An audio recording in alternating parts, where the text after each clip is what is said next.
Welcome back to Great Day. Our next guest loves putting her twist on traditional foods on her blog, Dinner Reinvented. Roni Proder recently stopped by with a different twist on veggies. Roni, okay, what you've done here is that you've kind of upped the game on some traditional things, but it's more earthy, it's more farmy, it's more nutrient dense, and back to how we got it out of the ground. That's exactly right. I mean, we eat with our eyes first. I love a lot of vibrant colors. Summer is a great time to showcase all of the beautiful bounty of nature. And what we're going to do is we're just going to take it and just kind of give it a new updated twist on the classic. A twisted crudité. Yes. Okay. So let's start with a crudité. You say that so elegantly. Yes. Anything that has a French sound to it, it's like a crudité.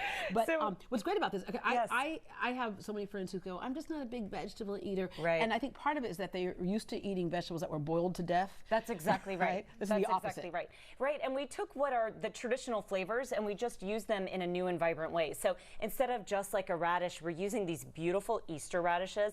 Look how beautiful the color of this purple and the red. And I mean, it just looks like you want to eat this. It looks fun. It looks festive. We took cauliflower and instead we did a beautiful orange cauliflower. We did purple carrots. Purple carrot? Yes. Is this an A&M thing? No, I swear to God. I think A&M did this. They're like, let's make it a more maroon carrot instead of an orange carrot. They're going to benefit from it. Yeah. And so what we did was, instead of just a regular ranch dip, we made a pistachio basil pesto. Wow. Okay. And this is the introduction to veggies, right? For people who say they're not sure about veggies, this is how you go ahead and... Okay, so I love when Deborah tries all of the food because she always gives me really honest feedback.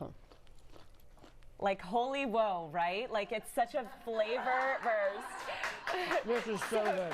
So what I did was I peeled, I shelled wonderful pistachios, which I love that they're like salty and yummy. And you get to see when you're shelling the pistachios, you kind of get to fool yourself, right? Because it looks like so many shells. You get these great nuts and you can keep them on your crudité platter as well. And it adds like this wonderful plant-based protein in a whole new way, really, really healthy, yummy, crunchy. Oh my gosh. And I just added it with the basil and, you know, all of the regular flavors that you would get from a basil pesto, and it just livens it up. It really brightens it up for summer. You say crunchy, and crunchy is one of those things that for some reason we love it, which is why a lot of us fall victim to chips. But if you get these fresh vegetables, it gives you the crunch that you're seeking. I'm just wondering, is there somebody in the audience who's does not like vegetables?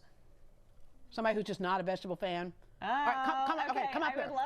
Come on up here. And you know, I love what you said about chips too, because that is something that I really believe in when we're talking about pistachios. You get to like shell them and eat something crunchy, and you're getting something that is so much healthier than any sort of chip that you would get. Okay, now what's up with you not liking vegetables?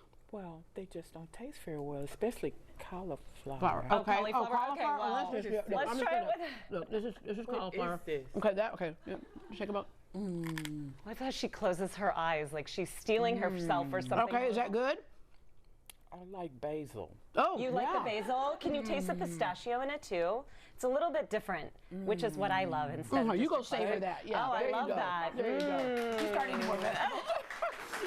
Okay, so we're moving on to a really delicious melon skewer. Now, I wanted to teach you a party trick when it comes to opening wine. So I'm using this Robert Mondavi Fumé Blanc, which I really love because it's crisp and has like fancy again. It sounds fancy, but it's incredibly approachable. It's crisp. It's like peachy. It's a little citrusy. It is perfect for summer, and it's perfect for. It is. I know, right? Okay, so here's the party trick. This works for most wines. Every once in a while it won't work. But you know that foil cutter that we have?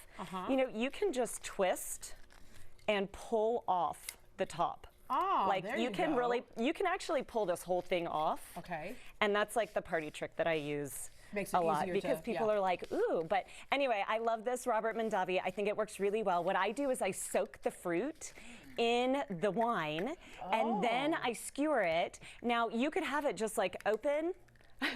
My party trick is taking a little bit longer. Okay, wait, hold on. Here it goes. Ready? Okay, as Deborah is eating. Do you see that? Okay, so it just pops right off, and then you can just open it.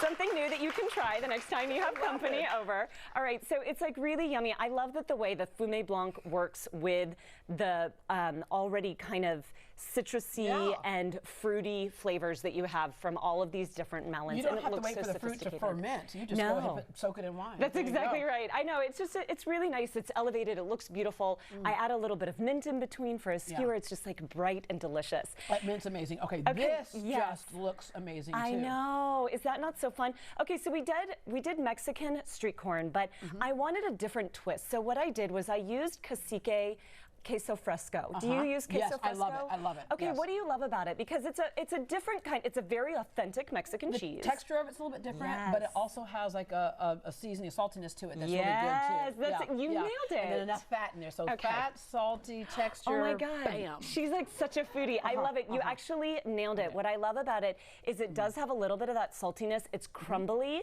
and it's not like a melty cheese, all right? So it's like rethinking the way that we use cheese. So we topped it on top of that with the crema, and I used all sorts of different chili. Yeah, so you could just like take it and crumble it if you want on top. Yeah. And we'll go ahead and get in there. Yeah. So It's such a fun cheese to work with. I like it because it's versatile, right? So we're using it here for Mexican street corn. You could easily use it as a stuffing for something because it's really going to hold up. So it holds up on this grilled corn. And I have one here that like I haven't gotten to yet. You can kind of see that I charred it on the grill. So it's a really nice take on just your regular corn on the cob for the summer. You can use any sort of seasonings. I use some onion salt, some dried poblano pepper. So it really is just kind of a vibrant, yummy summer and a side good dish. char adds great flavor too.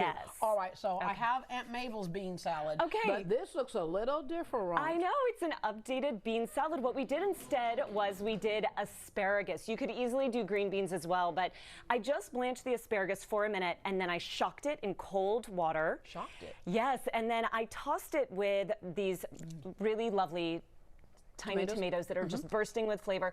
And then I used Tessemae's Green Goddess, which for me, I am a huge believer in making my own salad dressings. This one really stands up to a homemade dressing, which I really love. That was too. So I love it. It's really not covering light. the flavor of the vegetables, it's enhancing it. Just a little citrus. That was the Green Goddess. And I'm a huge believer in saving time. So I used bacon bits that were already cooked. And I have to say, it saved so much. Like, I'm not worried about my kitchen and the grease from the bacon. It was ready. I could sprinkle it on top. And it's real bacon bits. And it's real bacon. And you know what? Save yourself a little bit of time. Take a little bit of shortcut where you know that you don't want to mess with it.